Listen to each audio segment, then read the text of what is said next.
11 கீழ்க்கணக்கு நூல்களில் ஆல்ரெடி நம்ம நாலடியரை பற்றி பார்த்துட்டோம். இப்போ என்னதை பற்றி பார்க்க போகிறோம்னா நான்மணிக்கடிகை, அதாவது அறநூல்கள் அல்லது நீதி நூல்கள்னு சொல்லுவோம்ல. அதில் 11 இருந்ததில் அதில் ஆல்ரெடி நாலடியாரை பற்றி பார்த்துட்டோம். வீடியோவை போட்டுக்கையும் பார்த்துக்கோங்க. அதே மாதிரி இப்போ நான்மணிக்கடிகை பார்க்க போகிறோம். 2வது நூல் நான்மணிக்கடிகை ஒரு நீதி நூல், அதாவது அறநூல். நான்மணிக்கடிகை அப்படிங்கிறது துண்டு அப்படின்னா சிறப்பு அப்படிங்கிற பொருளாக இருக்குமா நான்மணிக்கடிகை அப்படிங்கிறது. இது வைணவம். நான்மணிக்கடிகை என்ன சமயம்னா வைணவம். எத்தனை பாடல் இருக்குன்னா 104 பாடல்கள் இருக்கு. நான்மணிக்கடிகை எழுதுனது யாருன்னா விளம்பி நாகனார். அதில் விளம்பி அப்படிங்கிறது ஒரு ஊர் பேராம், நாகனார் அப்படிங்கிறது இயற்பெயராம். நான்மணிக்கடிகையில் கடிகை அப்படிங்கிறது அணிகலன். நான்மணிக்கடிகை எப்படி பிரிக்கலாம்னா 4 + மணி + கடிகை. அந்த கடிகை அப்படிங்கிறது அணிகலன். அதுக்கு வேற என்னெல்லாம் பேர் இருக்குன்னா துண்டு, ஆபரணம், கட்டுவடம், தோல்வளை, தாளிகை, தமிழ்மறை அப்படின்னு சொல்லி நிறைய பேர் இருக்கு.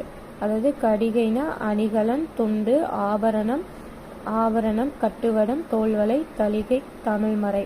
அப்புறம் இதோட பாட்லைன் இதெல்லாம் ரொம்ப இம்பார்ட்டன்ட் மேற்கோள்கள் அப்படின்னா மனைக்கு விளக்கம் மடவார், அது ஒரு லைன்.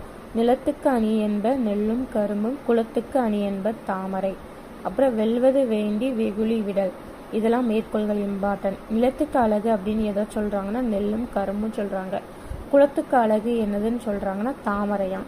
பெண்ணுக்கு அழகு நாணம் அப்படின்னு நான்மணிக்கடிகையில சொல்லுது. மறுமை உலகிற்கு செல்ல அறம் தான் இம்பார்ட்டன்ட் அப்படின்னு சொல்லி நான்மணிக்கடிகையில சொல்லுது. அம்மை என்னும் மனப்பை பற்றி எந்த நூலில் சொல்லியிருக்காங்கன்னு சொல்லி கேட்டுறாங்கன்னா நான்மணிக்கடிகையில் எழுதணும். அதுக்கப்புறம் இன்னொரு மேற்கோள் என்னதுன்னா ஈன்றுகளோடு என்ன கடவுளும் 4 மேற்கோள்கள் என்னதெல்லாம்னா மனைக்கு விளக்கம் மடவார், நிலத்துக்கு அணி என்ப நெல்லும் கரும்பும், குளத்துக்கு அணி என்ப தாமரை, ஈன்றாளோடு என்ன கடவுளும் இதெல்லாம் நான்மணிக்கடிகையோட மேற்கோள்கள் நூல். அப்புறம் இந்த 3 நூலை மணிமொழி கோவை அப்படின்னு சொல்லுவாங்க. அந்த 3 நூல் என்னதுலான்னா ஒன்று நான்மணிக்கடிகை இப்போ பார்த்தோமா, இன்னொன்று முதுமொழி காஞ்சி இயற்றினது யாருன்னா கூடலூர் கிழார், அதுவும் ஒரு அறநூல்கள் தான். ஆசார கோவை அதை இயற்றினது யாரு, பெருவாயின் மொழியினர், அதுவும் மூணுமே அறநூல்கள் தான்.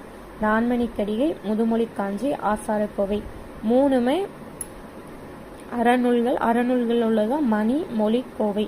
மணி அப்படிங்கிறது நான்மணிக்கடிகை, மொழி அப்படிங்கிறது முதுமொழி காஞ்சி, கோவை அப்படிங்கிறது ஆசார கோவை.